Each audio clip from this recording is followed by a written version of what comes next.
Hi, you guys. Today we are going to talk about your mental faculties.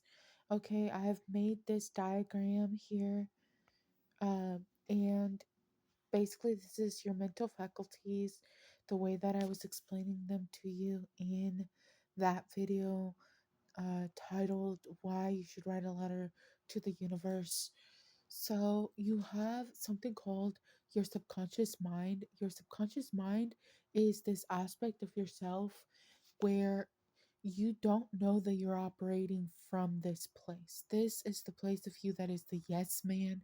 This is a part of your mind. It communicates to you through gut feelings, dreams. It's intuitive. It doesn't have a physical an exact physical feeling, okay? But it does bring a lot of your manifestations into reality, okay?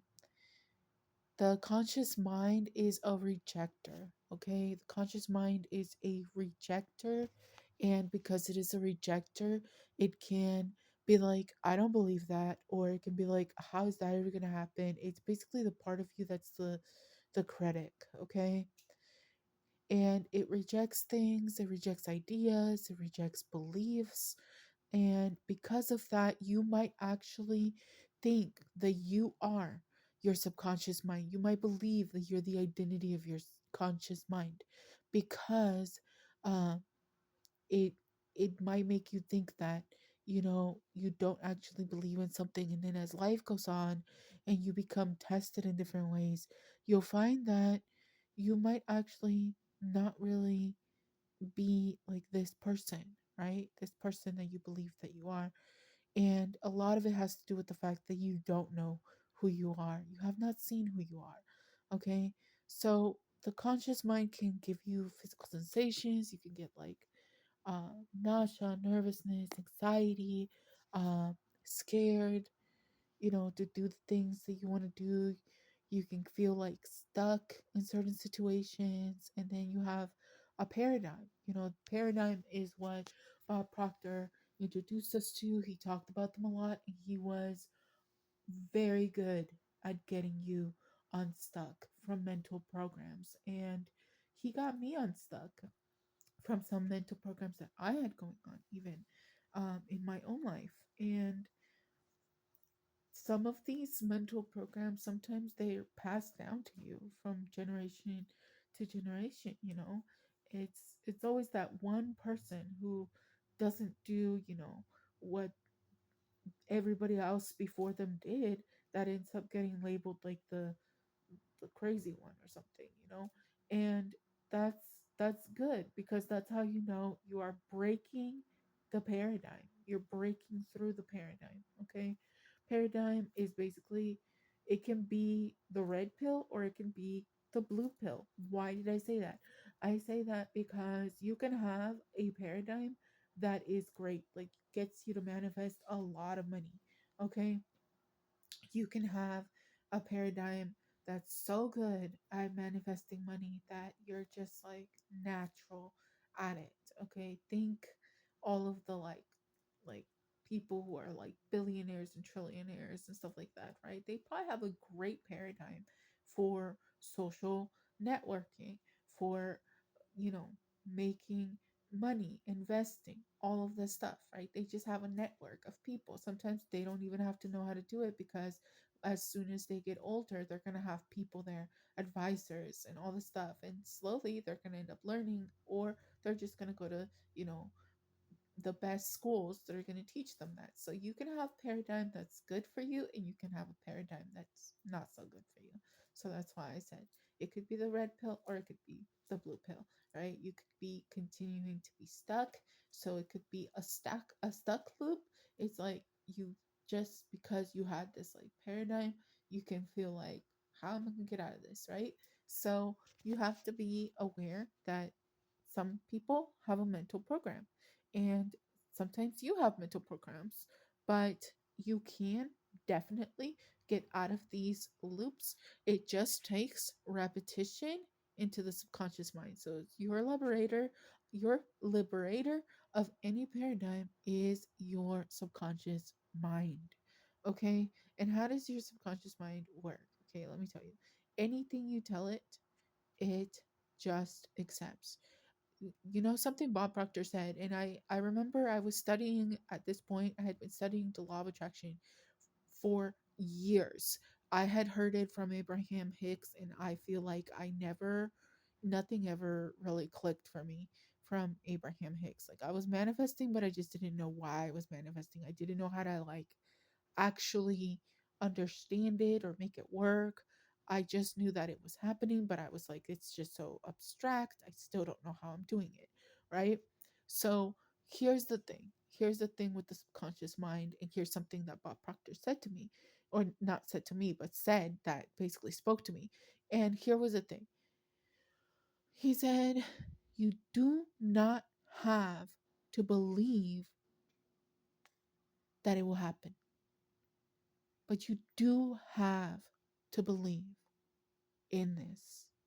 And what is this, right? You just have to believe that if you tell yourself something over and over again, as if it already happened, that it will happen, right? If I tell myself over and over and over again that, I am going to go to Canada, I'm gonna, you know, go to China, I'm gonna go to whatever, wherever, even if my senses deny it. And now I'm tapping into like the ideology of Neville. But Neville used to say, even though your senses deny it, your, you know, vision denies it. Your you haven't heard the good news of it. Even though your bank account might say something that contradicts it, it's not true. The only truth is that what's in your imagination. So that brings me to the imagination here, which is another faculty within you. And if you've seen it in your mind, it exists. And because you've seen it, it exists. There's something else that I always think about, the fact that our thoughts are just atoms, electrons, and all of this stuff. Like your AI is you literally just speaking to like code, right? You're just speaking to the code. And because of that reason, I always think about the fact that everything is more alive than you think, right? So your imagination, you can think something, you can imagine the outcomes, you can project it into the lines of time, you can project it into different timelines, past, present, future, you know, and that's why the imagination, it tunes you into connecting to an aspect of your senses that's not physical. I don't know about you, but if I say potato in my mind, I literally hear potato. If I think potato, I see a potato. If I think brown potato, I see a brown potato. If I think purple potato, I just seen a purple potato in my mind. If I think red potato, I see a red potato. I don't know about you, but I can see anything in my mind. Anything. So,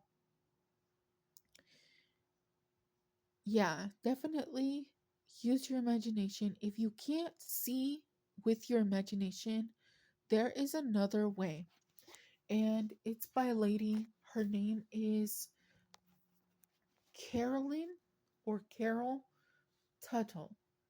Almost like turtle, but just no R. Tuttle. Okay? And she has or had the video, I don't know if it's still up there, but she has a video about uh drawing puzzle pieces.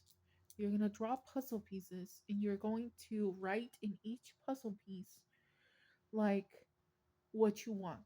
Either it's going to be a feeling that you want to experience, or it's going to be like the thing that you're trying to experience. So if you're wanting to experience like peace, happiness, whatever, you're going to write it and then you're going to draw a second puzzle piece and you're going to draw these puzzle pieces connecting.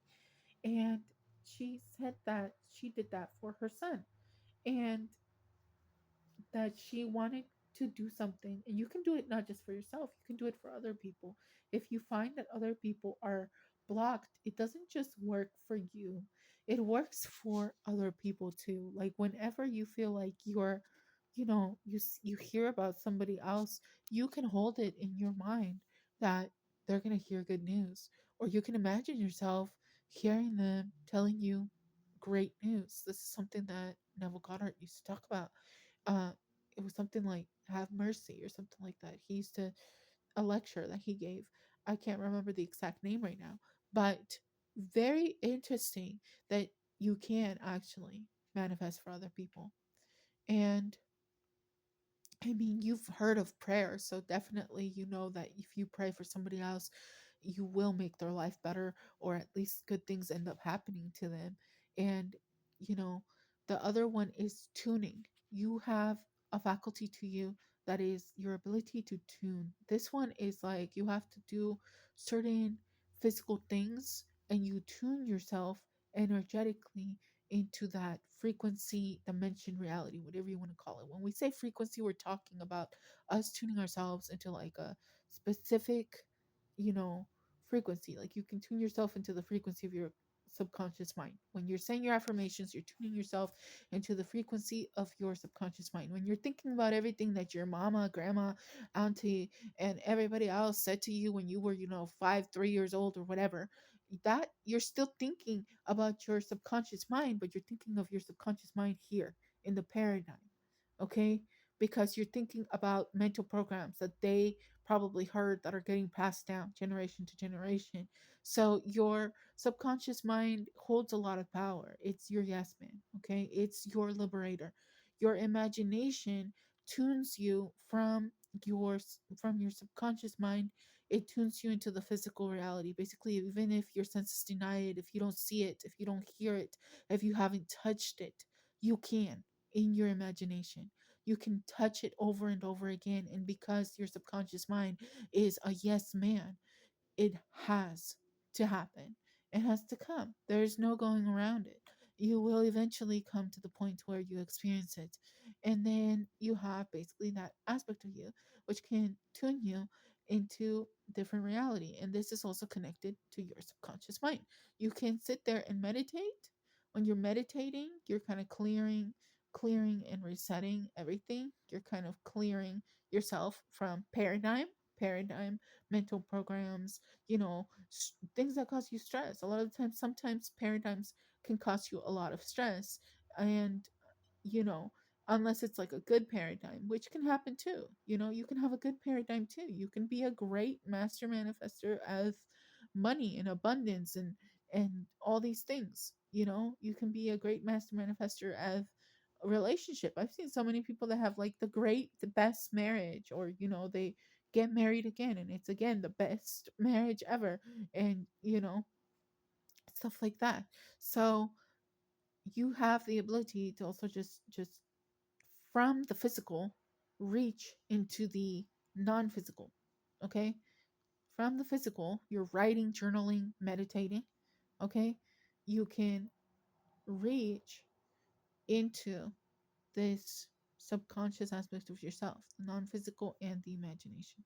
Okay, so journaling is more of a faculty of co-creating or creating with yourself. And then meditation, I find that it's more of a like, I'm tuning myself into the place where I feel the most like comfortable.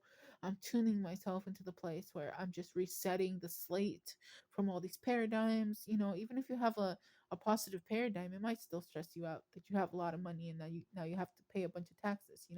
It can be any of those things. Just because it's a good paradigm doesn't mean that stresses don't come with it, you know? So, the tuner, this is half physical and half gut feeling. So, the way that you feel, sometimes it's like you just feel like right now, I really want to just journal, or right now, I really just want to meditate, or I just want to lay down and take a nap, stuff like that. Your will, your plan, your faith, your persistence, your mentality. Okay. Your will is also very important. Will you get up and try again? Will you try again to imagine a better outcome? There's something I do is that I will read the signs of, like, if I see a dragonfly, if I see a dragonfly, it usually means like imagine perfect outcome, and it usually means like like spirit, like your loved ones around you watching over you, stuff like that. And you know, will you imagine the perfect outcome? Will you plan? Will you have faith? Will you persist? Will you have the mentality to do it? I have a what's it called, dream catcher. And in this dream catcher that I have, I remember I used to have it in the corner of my room. And every night when I went to bed, and this is when I was still basically in a I was in a stuck loop, right? I was in a paradigm that I was like, how am I ever going to get out of this situation? And I think a lot of it had to do with the fact that I just didn't know myself. you know I just didn't know myself, or maybe I knew myself and just I don't know what. But I was in a like relationship, and I it was just not really the best relationship, but it just started to progressively get worse with time. And now he seems to be kind of like a better person. It seems like we just really had to just go our separate ways in life. And it's like the minute we went our separate ways, it was like he became a better person and version of himself, and then I became a better person and version of myself. But um yeah, it's strange how that works, but it works in the sense that um I used to stare at this like dream catcher and used to think about like all my dreams and all the things that I wanted to do. And it seemed like so long as like uh, I was with that person. Like, I don't know. It just, nothing happened. I don't know why nothing seemed to work out during that time. But the minute I left him, it was like everything got better for me. My whole life got better. And yeah, I like Bob Proctor says, like, you'll have to look back. If you look back at who you were, once you start doing this, you will not recognize yourself. And I truly can tell you that this is so true.